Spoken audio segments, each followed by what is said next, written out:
Today we are making the most delicious and incredible fluffy falafel. First, we soak dried chickpeas overnight. It needs to sit for at least 8 hours up to a maximum of 24 hours.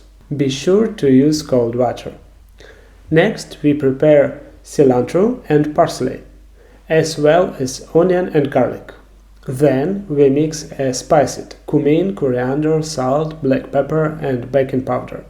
The exact proportion will be at the end of the video and in the description. We also need a little bit of water to have the right consistency. Once everything is ready, we simply blend it all together until it becomes almost smooth, but don't overdo it. The texture shown in the video is, in my opinion, the best.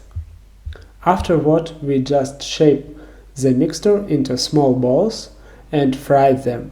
I fry them at 180 degrees for about 3 minutes. And here we have our crispy falafel balls. Now they going into our shawarma. Thank you for watching. Don't forget to subscribe. Your like and comments are also very important. See you soon. Bye.